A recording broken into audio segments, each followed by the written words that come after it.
Buenos días a todos, bienvenidos a este evento de principios básicos del Código Trauma que organizó el doctor Miguel Ángel Orduña Lorco junto con la doctora Concepción. Es para mí un honor, yo soy el doctor Artemio Pérez Barbosa, es un honor para mí presentarles al primer ponente, que es el doctor Miguel Ángel Orduña Alor. Él es médico urgenciólogo, es egresado del Hospital General de Zona número 1 de La Loma en Tlaxcala, y pues le damos una bienvenida. Gracias, doctor. Adelante.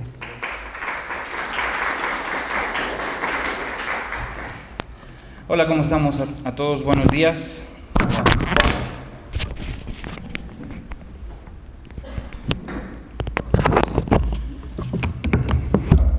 Vamos a quitar esto para estar un poquito más cómodos.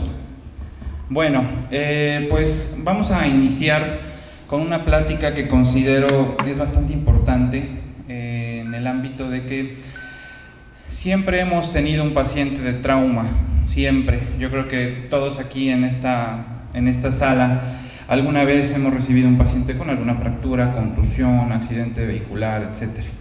Entonces, el objetivo principal de todas estas pláticas que ustedes van a poder visualizar el día de hoy es tener conceptos básicos para abordar a este tipo de pacientes y mejorar la atención, que ese es el objetivo, que unifiquemos criterios y tengamos todos una misma visión para poder darle mejor atención al paciente. Entonces, esta primera plática, que es Código Trauma, así se denomina, Código Trauma, así como ustedes han escuchado, hay código azul, hay código rojo, pues que también existe Código Trauma. Código Trauma es activar a todos los médicos, a todas las especialidades, a todas las áreas de un hospital para que estén listos para recibir a un paciente politraumatizado.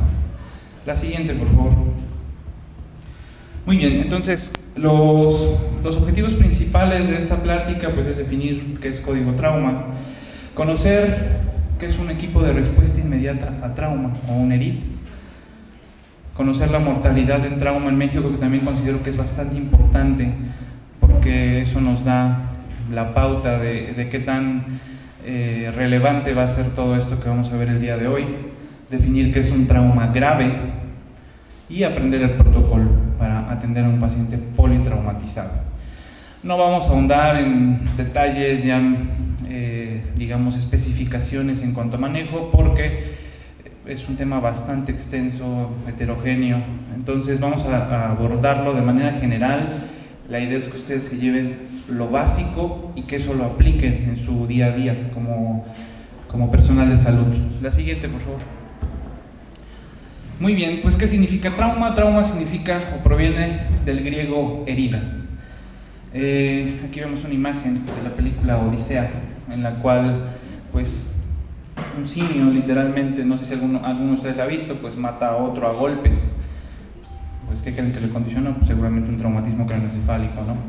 Entonces, ya desde hace mucho tiempo el trauma ha existido, aunque no ha habido un manejo, un protocolo de atención, pero siempre va a haber trauma en nuestro medio, siempre va a haber accidentes, siempre va a haber lesionados, siempre va a haber agresiones, y pues eso es lo que tenemos que aprender a abordar.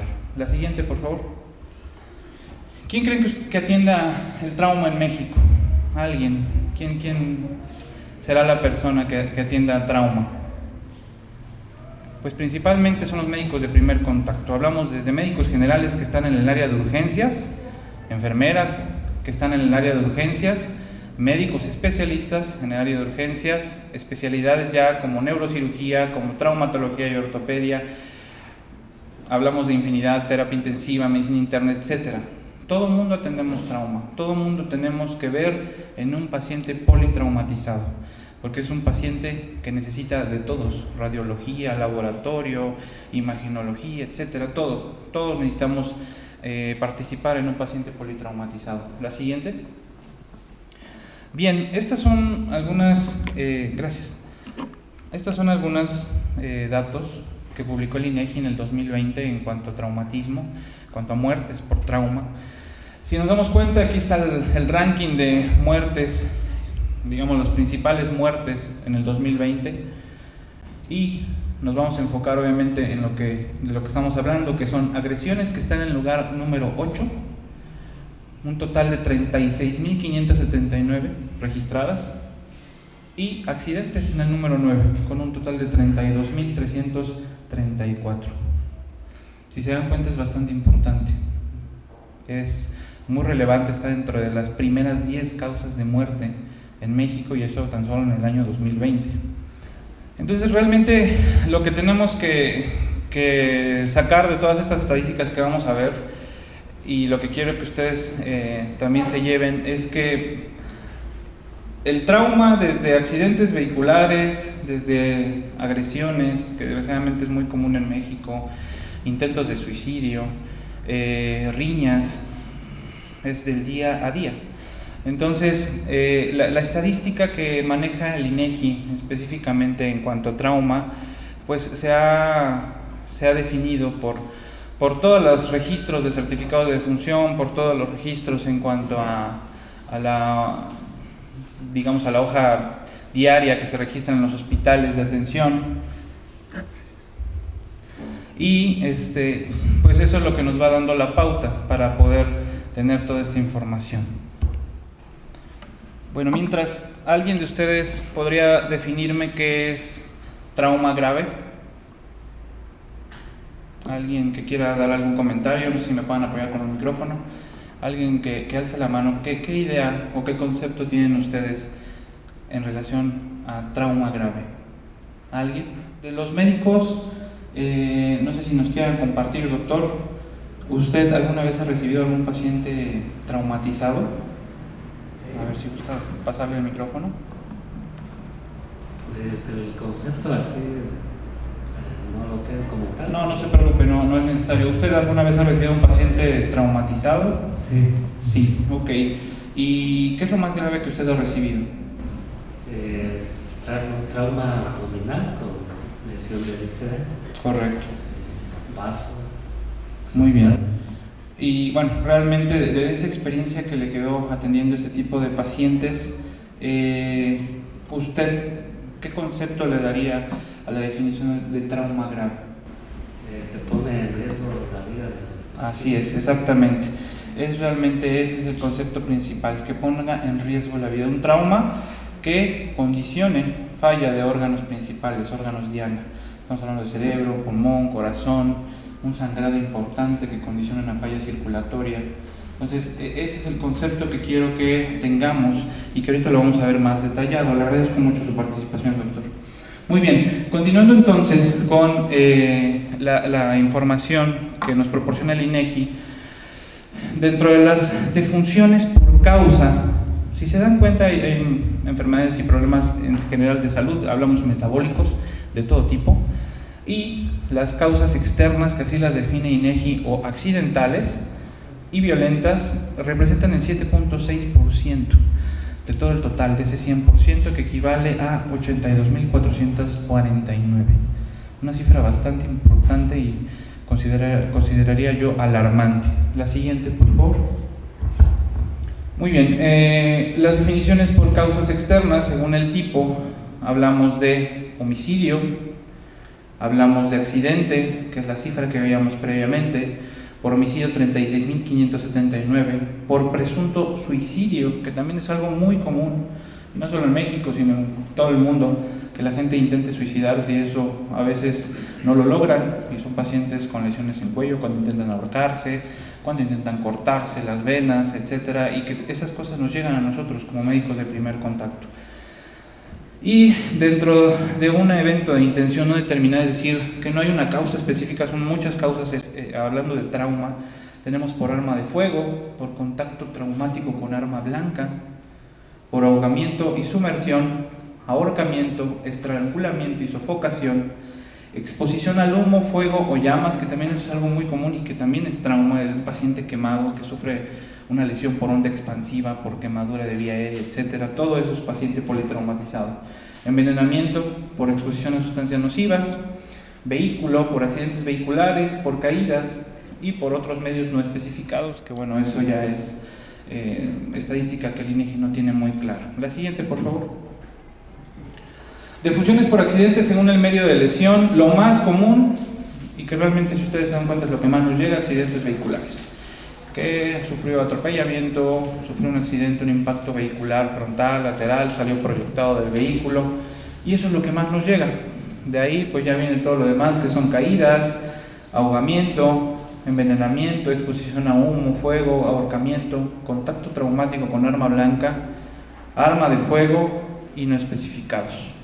Entonces, el trauma podemos tenerlo de diferentes maneras, no es necesariamente un golpe contuso, puede ser una herida, puede ser una quemadura, puede ser un ahorcamiento, etcétera. Pueden ser muchas las maneras que podemos abordar a ese paciente. La siguiente, por favor. Muy bien, ya entrando de lleno a lo que es código trauma, la definición en forma es un conjunto de actuaciones que va a estar llevada o que permite identificar a un paciente con trauma grave, un paciente en quien está a riesgo su vida, quien tiene una lesión que está condicionando que esa vida se pueda perder. El objetivo del código trauma es identificarlo de manera precoz y eficaz. ¿A qué se refiere con precoz? Temprano, identificar y sospechar sobre todo, porque a veces no tenemos ni los medios, ni a veces incluso la experiencia, porque nadie es experto realmente en un área, para poder identificar a veces un trauma de abdomen que tenga una lesión oculta y que nos esté condicionando un sangrado, por ejemplo. Entonces, el objetivo de todo esto que vamos a ver hoy es que ustedes puedan identificar de manera precoz y sospechar sobre todo de manera precoz en que un paciente, de acuerdo a la cinemática, pueda tener un trauma oculto y poder darle la atención y darle ese enfoque para prevenir que ese paciente en las siguientes horas se les pueda descompensar. Hay que dar un manejo eficaz. ¿A qué se refiere eso? Pues llevar un protocolo adecuado, simplemente seguir el protocolo, y eso nos va a ayudar mucho. No es la solución para todo, porque insisto, el trauma es muy heterogéneo, pero nos va a dar los pasos que podemos seguir para que las cosas salgan lo mejor posible. Y esto es importante. ¿Por qué? Porque participan muchos profesionales, y no estoy hablando solamente de los médicos, estoy hablando de todo el personal que está en un hospital: enfermería, laboratorio, técnicos en imagen, médicos radiólogos, terapia intensiva, etcétera, etcétera. Todos participamos y todos formamos uno solo para atender este tipo de pacientes. La siguiente, por favor. La distribución trimodal del trauma vamos a tenerla en 3 fases. La primera fase, que es la inmediata, que ocurre en los primeros minutos, es decir, acaba una persona de sufrir un accidente, un impacto, salió proyectado del vehículo. Esos primeros minutos en los cuales se generó la lesión primaria, la podemos definir así, que la gran mayoría, cuando es un trauma grave, fallecen en esos minutos, pero pacientes que tienen una lesión importante, pero que no condicionan su muerte inmediata, entran a la segunda fase, que es ahí donde realmente nosotros participamos, en la segunda fase de la distribución trimodal, que es de minutos a horas. Entonces, nuestro objetivo, ¿cuál es? En esos minutos o horas, recibir ese paciente, estabilizarlo, identificar lesiones, sospechar lesiones y darle el manejo que requiere, los cuidados definitivos, para poder establecer un buen manejo y que ese paciente se salve. Y finalmente la fase 3, que es de horas a días, que ya es una fase en la cual el paciente salió de riesgo o queda con alguna secuela, o se les dan los manejos postquirúrgicos, posreanimación, etcétera, que eso ya es lo que sigue después. La siguiente, por favor. Muy bien, el equipo de respuesta inmediata a trauma o ERIT va a estar conformado por ¿quiénes? De primera mano se sugiere que sea un médico que tenga experiencia en trauma, que es el que va a ser líder. Así como ahorita, por ejemplo, en los equipos COVID había un líder que es el que pues daba las pautas y todos pues trabajábamos, o en un código rojo, por ejemplo, de RCP, que ustedes han escuchado, o los que han tomado el curso, hay un líder. También en trauma tiene que haber un líder que dirija las acciones, que tenga mayor experiencia, que sospeche, que dé las pautas para que el personal trabajen juntos en equipo y la función de todos pues sea adecuada, y sobre todo el paciente se salve, que es lo más importante. El médico encargado del manejo de vía aérea, que lo vamos a definir como médico A, que puede ser médico, puede ser una enfermera, porque también hay enfermeras que tienen mucha capacidad para manejar la vía aérea. Un médico B, que va a estar como apoyo, para lo que se ofrezca, o incluso si el médico A no puede intubar, el médico B también lo puede hacer, que eso es una pauta, una primicia. Enfermera, con 2 elementos, que es la sugerencia, un coordinador que se va a encargar de toda la cuestión administrativa, de que lo que haga falta se consiga en ese momento, desde estudios, personal, etcétera. Los camilleros y técnicos radiólogos, que son bastante importantes para poder movilizar paciente, para tener las imágenes al momento, etc., etc., y médico radiólogo. Obviamente también aquí entran todas las demás especialidades, que bueno, ya sería hacer una lista muy larga, pero ustedes saben perfectamente que entra desde lo quirúrgico, cirujano general, neurocirujano, traumatología y ortopedia, entra la cuestión metabólica, medicina interna, etcétera, etcétera. La siguiente, por favor. La función como tal del equipo de respuesta inmediata a trauma, pues la principal va a ser la atención integral del paciente politraumatizado, que es llevar a cabo el protocolo. También se sugiere que este equipo de respuesta inmediata participe en la elaboración y desarrollo de protocolos, es decir, si tenemos ya un protocolo estandarizado, pues eso se puede ir mejorando, hacer sesiones, reunirse, evaluar también la morbimortalidad, qué se hizo bien, qué se hizo mal. Como cualquier otro equipo de trabajo, que evaluamos resultados, evaluamos cómo actuamos, cómo se sintieron, etcétera. Eso ayuda bastante porque identificamos áreas de oportunidad y eso nos permite más adelante mejorar esas partes, esos detalles que tal vez pudimos tener algún error.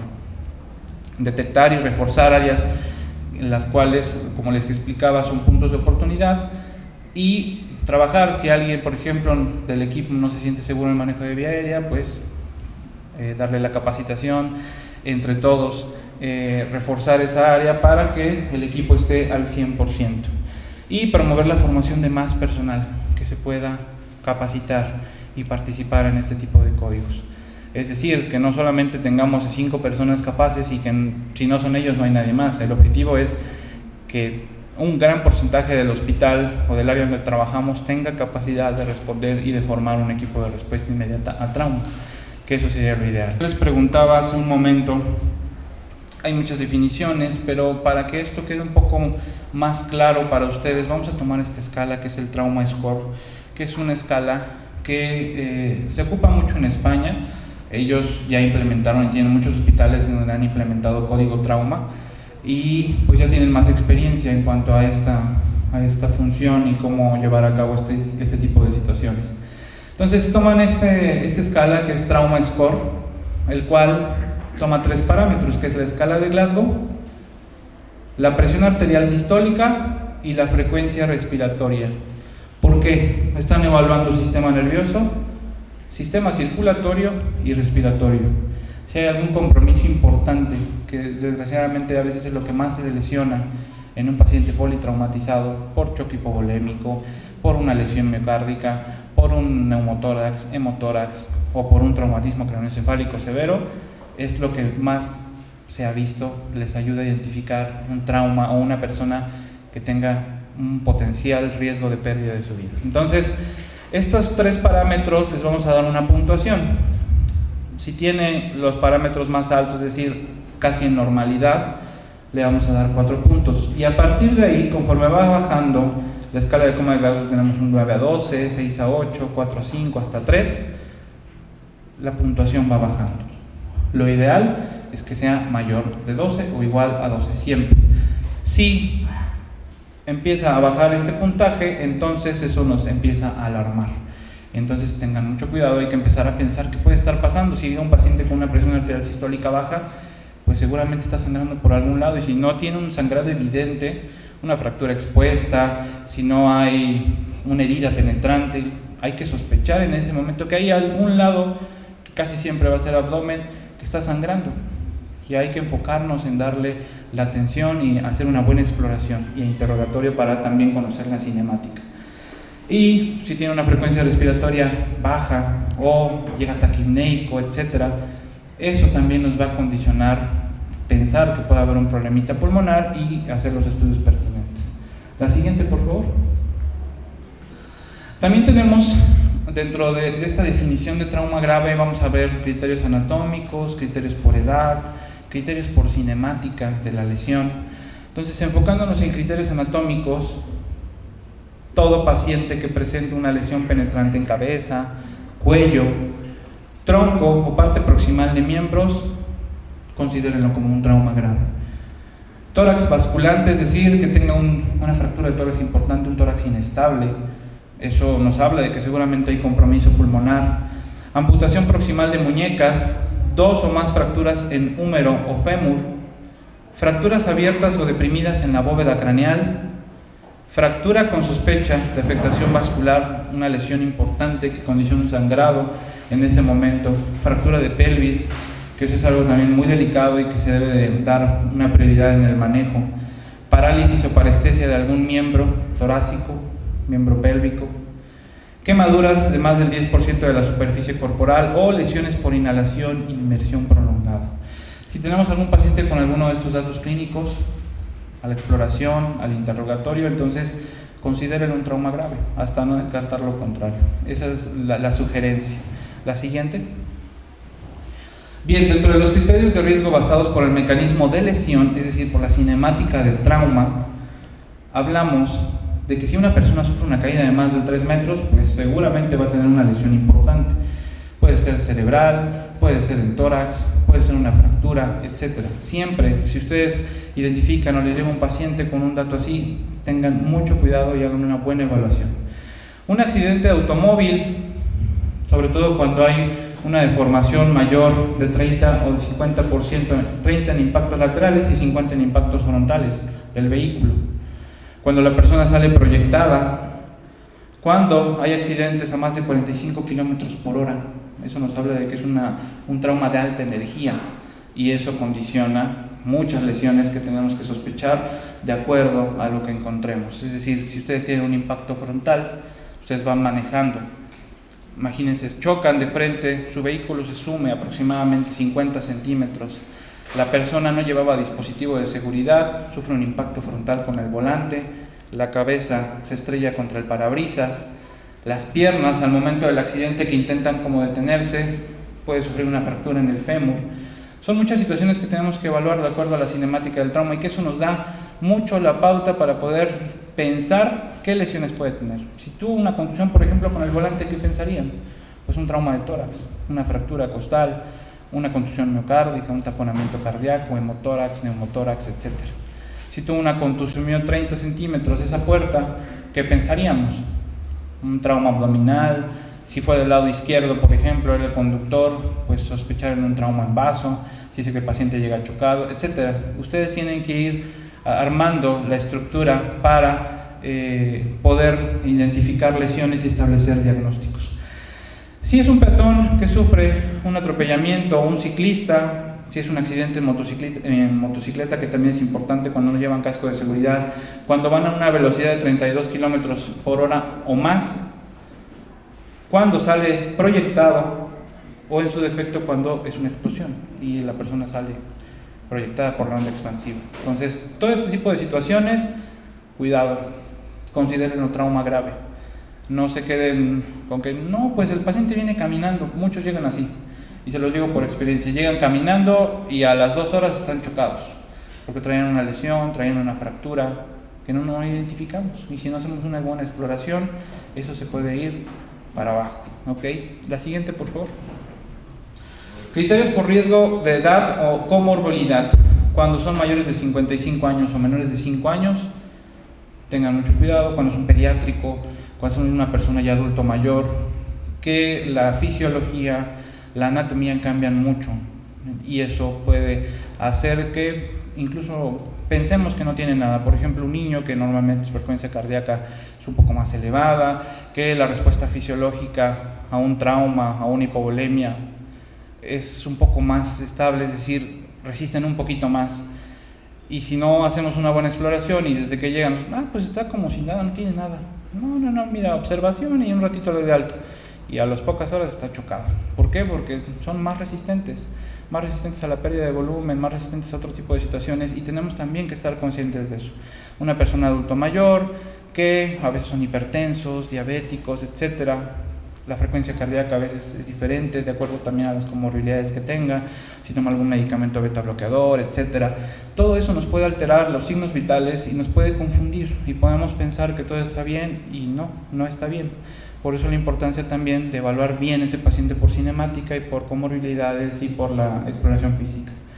Enfermedad cardíaca o respiratoria, el embarazo, que eso es algo bastante importante, el trauma en embarazada, paciente con diabetes, cirrosis, obesidad mórbida, pacientes inmunodeprimidos y pacientes con alteraciones en la coagulación o anticoagulados, que también eso nos puede empeorar una situación de un sangrado agudo por alguna lesión.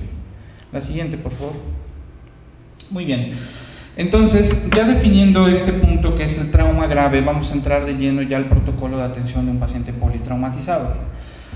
Esto es un protocolo que, como les comento, se diseñó en España y es lo que se está aplicando en muchos hospitales en cuanto a la atención de pacientes politraumatizados, que es el código trauma. Entonces, el primer punto, ¿cuál va a ser? Pues que recibamos la llamada de la ambulancia, del sistema prehospitalario.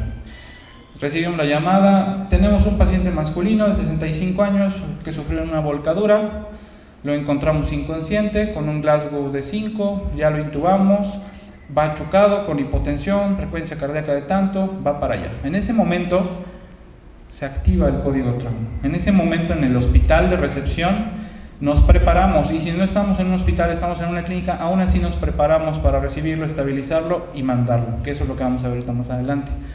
Entonces se activa el código trauma, se activa el equipo de respuesta inmediata a trauma. ¿Qué va a pasar? El equipo va a entrar en una fase de preparación, que ahorita vamos a ir viendo con más detalle. Se hace la recepción del paciente, un triage, se identifica qué prioridad tiene el paciente, a qué área va a pasar, y después de eso, una vez que ingresa al área definida, se empieza a hacer la evaluación primaria, evaluación secundaria, etc., etc. Si se define que es un trauma grave, por lo que acabamos de evaluar hace un momento, entonces nos enfocamos en estabilizarlo. Estabilizar mis prioridades, que son el ABCDE. Valorar si requiere un ingreso a terapia, si requiere ingreso a quirófano por la situación que tenga, si requiere referencia, porque no tengo los medios para atenderlo, que también es muy válido. ¿Sabes qué? No tengo traumatismo craneoencefálico, no tengo neurocirujano, llévenselo a otro hospital para que le den la atención prioritaria. No tengo cirujano, llévatelo a otro hospital para que le den la atención. ¿Por qué? Porque cada minuto que pasa y esa persona no es atendida, obviamente el riesgo de muerte es más alto. La siguiente, por favor. Entonces, estamos en la escena del trauma. Está el personal paramédico trabajando con ese paciente politraumatizado de un accidente vehicular. Lo están estabilizando, le están dando el manejo inicial, canalizándolo, intubándolo si es necesario, administrando oxígeno, etc. Ellos nos van a llamar. La siguiente. En ese momento, una sugerencia es aplicar esta mnemotecnia. Es decir, ustedes reciben la llamada del sistema de emergencias y van a decir, ok, dime cuál fue el mecanismo. La mnemotecnia MIST. ¿Cuál fue el mecanismo? Ok, pues fue un accidente en motocicleta, salió proyectado 5 metros, no traía casco de seguridad. Ok, ustedes en ese momento empiezan a sospechar qué lesiones puede tener el paciente de acuerdo a la cinemática de trauma que les están dando. Injures, que es lesiones halladas y sospechadas por el personal paramédico, es decir, ¿sabes qué? Tiene una fractura expuesta en el fémur derecho, o tiene ojos de mapache, tiene otorragia, etcétera, etcétera. Ustedes con eso también empiezan a establecer un diagnóstico a distancia de qué es lo que podría tener, cuáles son los signos vitales que tiene en ese momento, y finalmente, qué tratamiento le están dando y en qué tiempo llega para prepararse. Es decir, lo tenemos ya canalizado con 2 vías, soluciones cristaloides, ya le pasamos tanto, ya está intubado, o lo tenemos con oxígeno, con mascarilla facial con bolsa reservoria tantos litros por minuto y satura tanto, etc., etc. Entonces todo esto nos va dando la pauta de cómo está el paciente y también en qué tiempo llega, para poder prepararnos y poder tener ya todo listo para que cuando llegue se le dé la atención inmediata y lo más pronto posible. La siguiente. Recuerden siempre, y ahorita con todo esto de la pandemia, el equipo de protección personal es muy importante. Entonces, desde que llega, incluso para trauma específicamente, desde muchos años atrás, desde que se ha creado cursos como ATLS, PHTLS, siempre se habla de que un paciente politraumatizado, con heridas, debemos de ocupar equipo de protección personal. ¿Por qué? Porque me puede salpicar la sangre en la cara, porque al momento de intubarlo me puede vomitar, etcétera, etcétera. El paciente de trauma, desgraciadamente, es un paciente que llega en situaciones complejas, que también nos pone en riesgo a nosotros como personal. Entonces, lo más importante es protegernos. La siguiente, por favor. Se activa el equipo de respuesta inmediata a trauma. Es decir, ¿saben qué?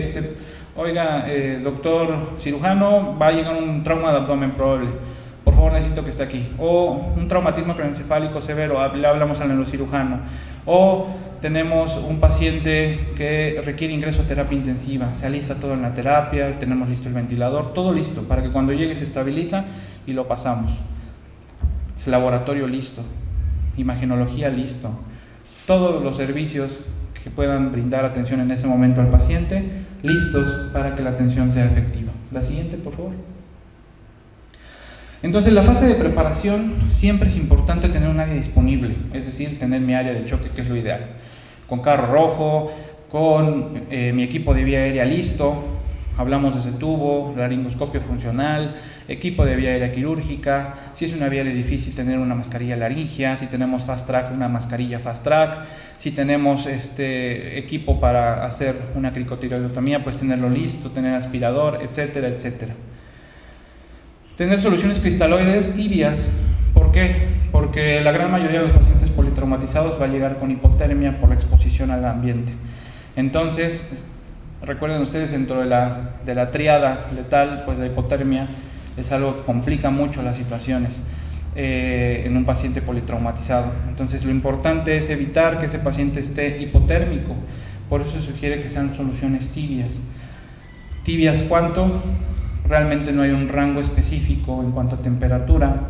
A veces se habla de 37.5 grados.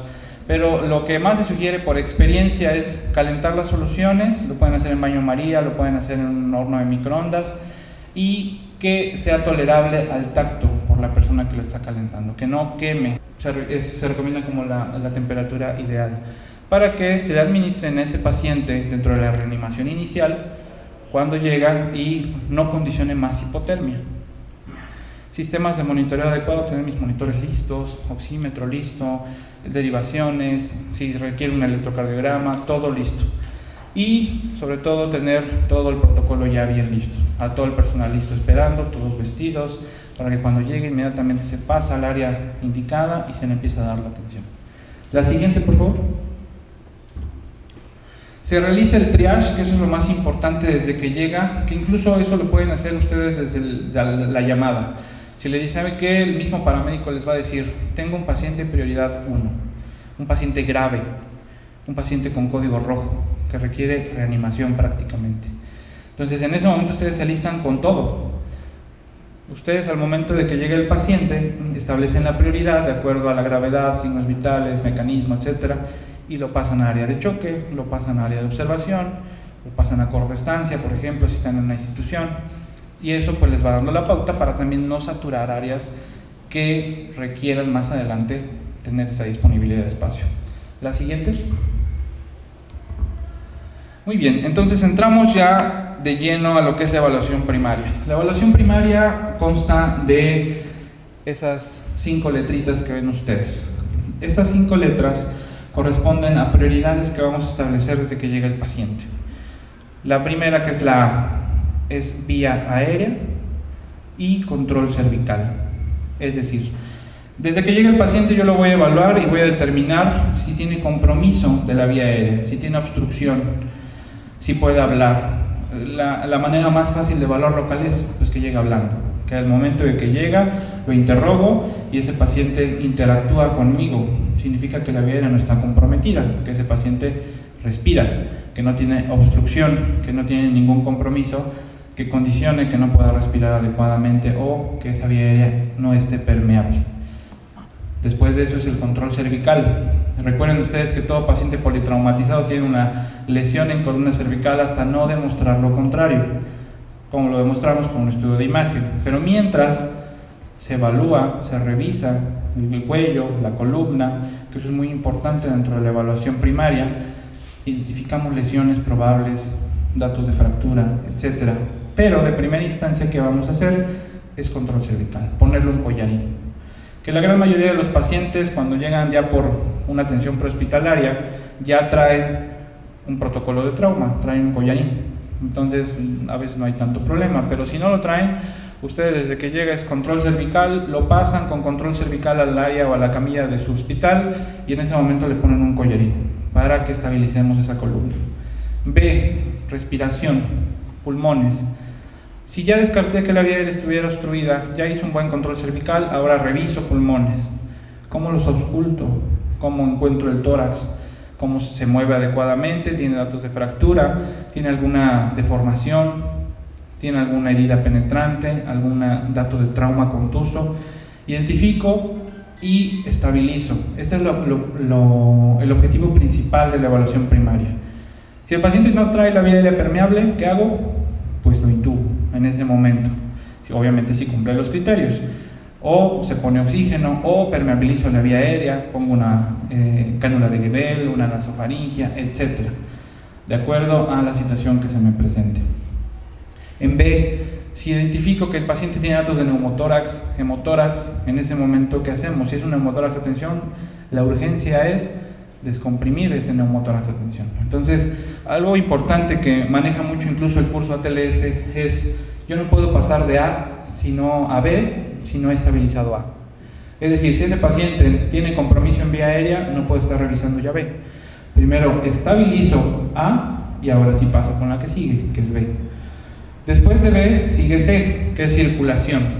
Circulación es identificar hemorragias y detenerlas, si es que son externas, si tengo una fractura expuesta, en ese momento comprimir, hacer un vendaje opresivo, o en su defecto, en ese momento también evaluar signos vitales, como viene la frecuencia cardíaca, si ese paciente está hipotenso, y a partir de ahí empezar a darle reanimación con cristaloides, soluciones tibias. Si es que es un paciente, por ejemplo, que viene en paro, pues cambian las prioridades completamente, y eso es a veces muy frecuente en trauma porque pueden llegar pacientes en paro, entonces esto cambia completamente y nos vamos a ir a la reanimación primero. Una vez que salga de la reanimación, ahora sí empezamos otra vez con nuestras prioridades. Pero si no, evaluamos C, estabilizamos, pasamos soluciones cristaloides, detenemos el sangrado, evaluamos perfusión, evaluamos pulsos, evaluamos tensión arterial, y eso nos va a ayudar también a evaluar qué tan comprometido viene la hemodinamia de ese paciente. D, déficit neurológico, y E, exposición y medio ambiente, que ahorita vamos a ver cada uno. La siguiente.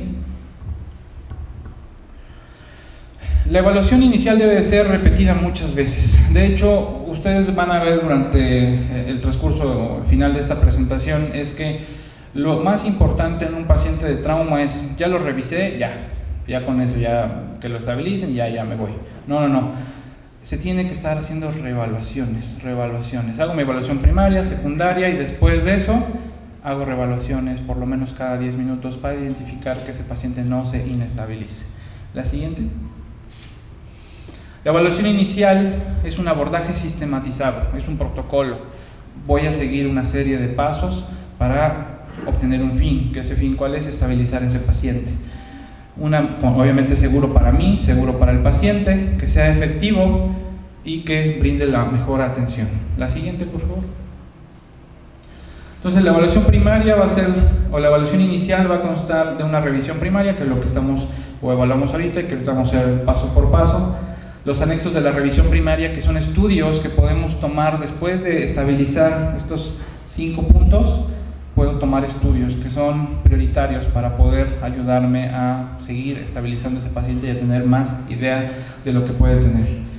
Y evaluar la necesidad de traslado del paciente. Ya lo estabilicé, sabes que no cuento con tal servicio para atenderlo, mejor llévatelo a otro hospital. La siguiente.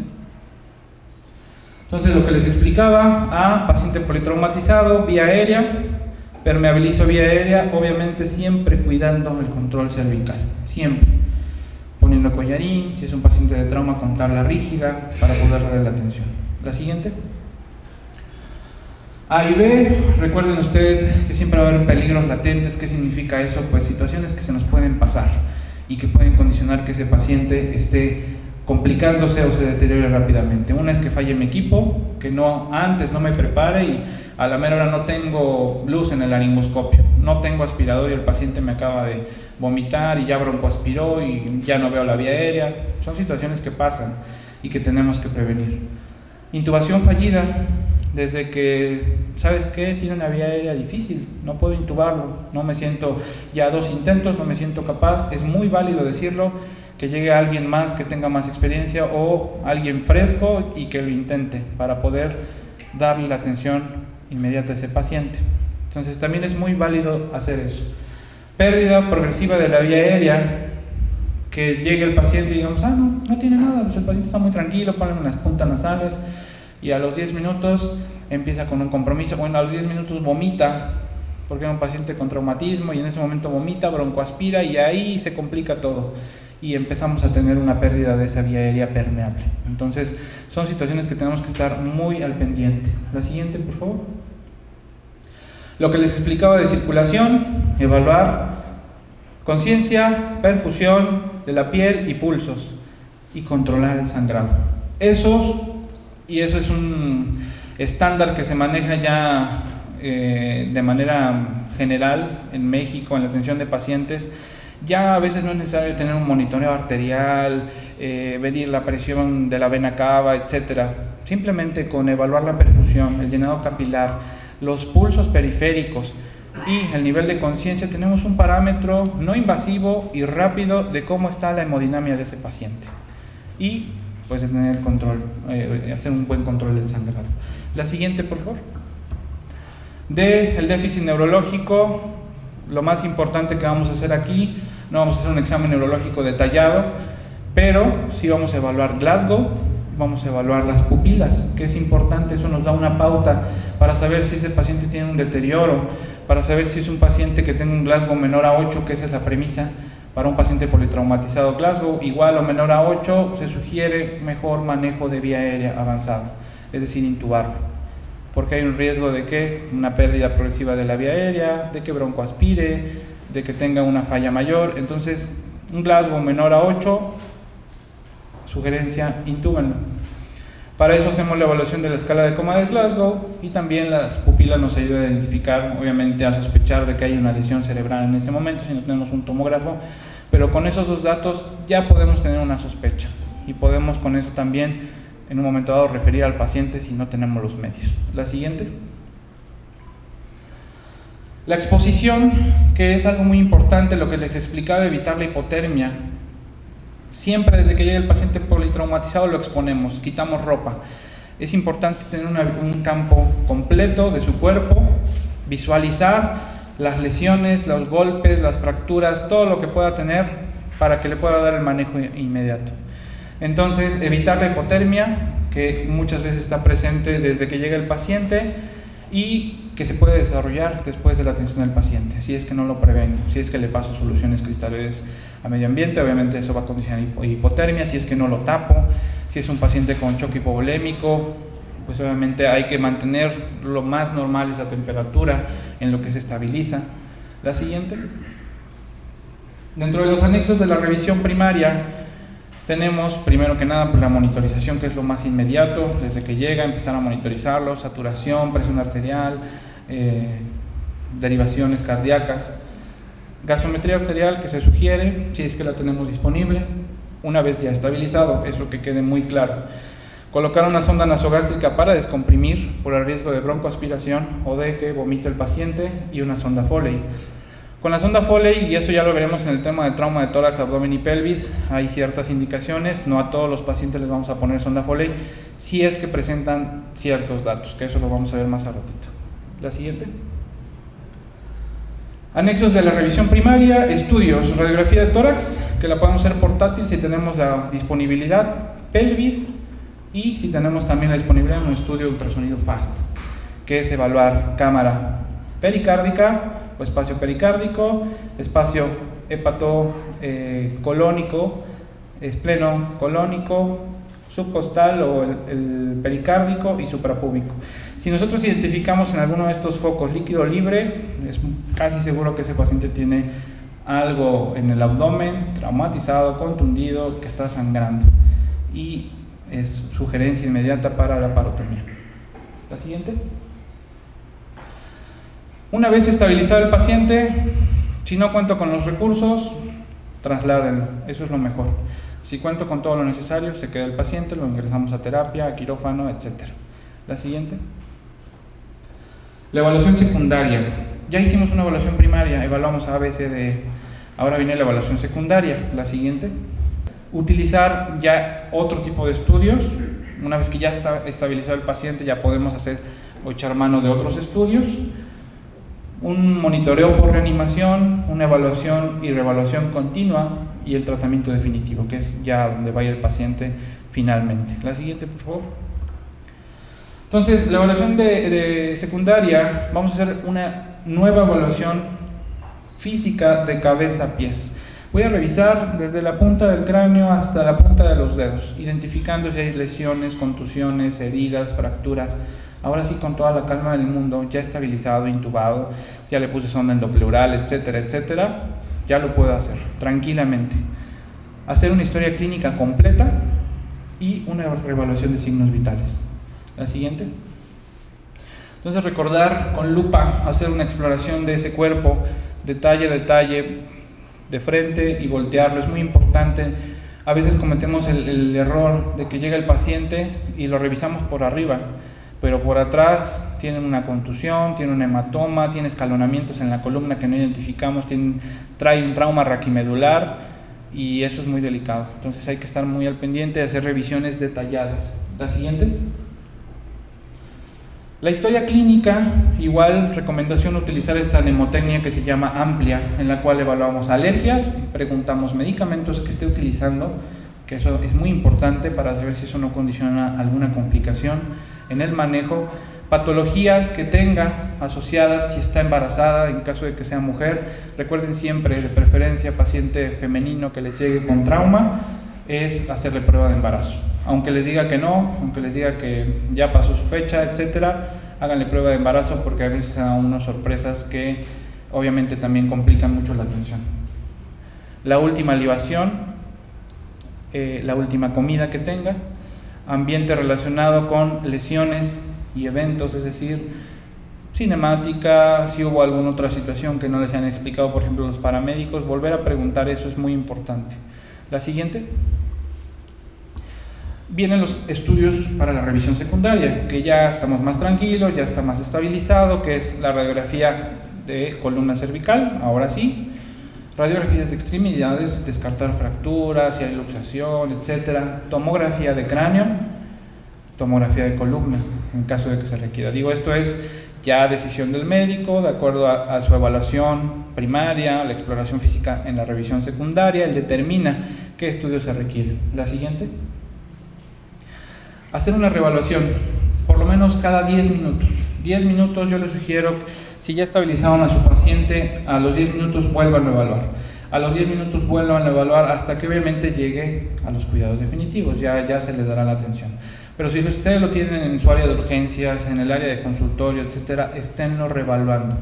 Créanme que eso les va a dar la tranquilidad de que ese paciente está estable, o si está inestable, moverlo en ese momento. La siguiente. Es muy importante también esta parte que son las consideraciones legales. Entonces, recuerden que desde que llega el paciente a nuestra clínica, hospital, consultorio, lo ideal, y si vamos a hacer procedimientos invasivos o dar una atención de urgencia, consentimiento informado, hacer una nota clínica inicial, indicaciones. ¿Por qué? Porque muchas veces, y la gran mayoría de los pacientes con trauma, siempre o casi siempre van a tener implicaciones legales, va a llegar el Ministerio Público, etcétera, etcétera, y eso a veces puede entorpecer mucho o incluso también generar problema para ustedes como personal de salud en la atención. La siguiente. Y bueno, pues con eso terminamos prácticamente, esta es la bibliografía. La siguiente. Les agradezco mucho su atención. Si tienen ustedes alguna duda, con mucho gusto se la respondo. Muy bien, pues si no hay dudas, les agradezco mucho la atención y pues vamos a continuar con la siguiente ponencia.